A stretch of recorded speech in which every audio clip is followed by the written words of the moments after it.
नमस्कार दोस्तों भारत का चंद्रयान-3 मिशन पूरी तरह कामयाब रहा।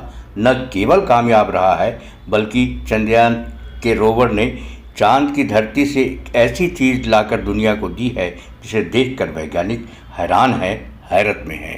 दोस्तों, चांद पर सफल लैंडिंग के बाद भारत चांद पर पहुंचने वाला चौथा देश बन गया, ये हम जानते हैं। इसके पहले अमेरिका, चीन और सोवियत यूनियन चांद पर पहुंचे थे, लेकिन चांद के दक्षिणी ध्रुव पर पहुंचने वाला देश पहला कौन सा है?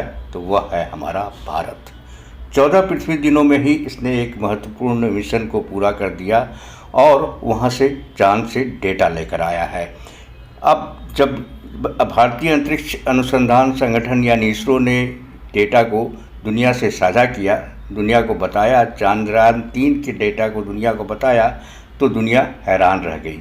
आखिर क्या है डाटा जिसे देखकर दुनिया हैरान है? आइए जानते हैं इस वीडियो में।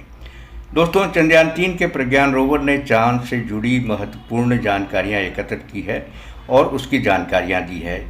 चंद्रयान के प्रज्ञान रोवर से के डेटा से पता चला है कि इसकी मिट्टी में लोहा, टाइटेनियम, एल्युमिनियम और कैल्शियम है। इसके अलावा इसमें वैज्ञानिकों को हैरान करने वाला डाटा भी मिला है। एक ऐसी चीज़ भी मिली है जो वैज्ञानिकों को हैरान कर रही है। प्रज्ञान ने अपनी खोज में जो डेटा भेजा है उससे पता चलता है कि चांद पर बड़ी मात्रा में सल्फ़र भी है। उसकी डेटा में सल्फ़र का मिला है सबूत। वैज्ञानिकों का कहना है कि हमारे जैसे ग्रह वैज्ञानिकों को पता है कि चंद्रमा की मिट्टी में सल्फ़र मौजूद है, लेकिन हम यह जानते रहे हैं कि वह बहुत कम मात्रा में है। लेकिन चंद्रयान के डेटा के मुताबिक यह ज़्यादा हो सकता है। चांद की धरती पर सल्फ़र की मात्रा ज़्यादा हो सकती है। दोस्तों, आपको यह बताना चाहता हूँ, आपको यह जानकारी होनी चाहिए कि प्रज्ञान के पास, जो रोवर प्रज्ञान गया था चंद्रमा पर, उसके पास 2 उपकरण हैं। एक अल्फ़ा एक्सरे स्पेक्ट्रोमीटर है और एक लेज़र वाला ब्रेकडाउन स्पेक्ट्रोमीटर। ये मिट्टी की भौतिक संरचना का विश्लेषण करते हैं। इन दोनों ने लैंडिंग स्थल के पास की मिट्टी में सल्फ़र खोजा है। चंद्रमा के ध्रुवों के पास की मिट्टी में मौजूद सल्फ़र चंद्रमा पर जाने वाले अंतरिक्ष यात्रियों को मदद कर सकता है। दोस्तों, यह नया डेटा विज्ञान का एक उदाहरण बन जाएगा और विज्ञान को बहुत ही मदद करेगा। चांद पर मुख्य तौर पर 2 तरह की चट्टानें हैं, एक गहरी ज्वालामुखी चट्टानें और दूसरी चमकीली भूमि। इन दोनों के कारण हमें चांद पर एक चेहरे की जैसी छवि भी दिखाई पड़ती है। धरती से जब हम चांद को देखते हैं तो लगता है कि एक कोई छवि है वहाँ। यह इसी के कारण होता है। पृथ्वी पर प्रयोगशालाओं में चंद्रमा की मिट्टी और चट्टान की संरचना को मापने वाले वैज्ञानिकों ने पाया कि गहरे ज्वालामुखीय मैदानों की सामग्रियों में चमकीले उच्च भूमि वाले पदार्थों की तुलना में ज़्यादा सल्फ़र होता है। सल्फ़र आमतौर पर ज्वालामुखी घटनाओं के कारण मिलता है, उसके कारण बनता है।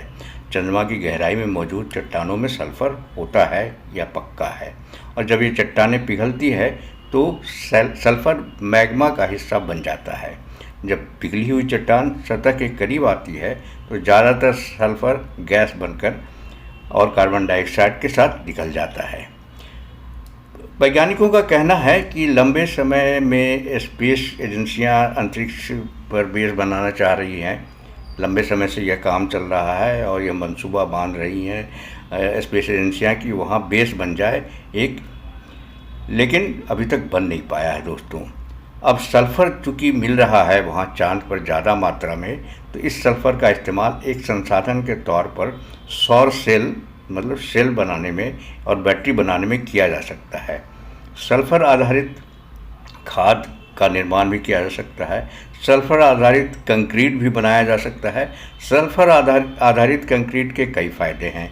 जहाँ नॉर्मल कंक्रीट ईंट को सूखने में हफ्तों का समय लगता है, वहाँ सल्फ़र वाली ईंट कुछ घंटों में ही सूख जाती है, मजबूत हो जाती है। चांद पर इससे बेस बना सकते हैं, चांद पर इस पर घर बना सकते हैं। इसका फ़ायदा यह है, सल्फ़र हमें पता जब हो गया कि चांद पर काफ़ी मात्रा में है तो हम वहाँ जाकर बेस बना सकते हैं। वैज्ञानिक ये काम कर सकते हैं और वहाँ बस्ती भी बसा सकते हैं, घर बसा सकते हैं, सड़कें बना सकते हैं।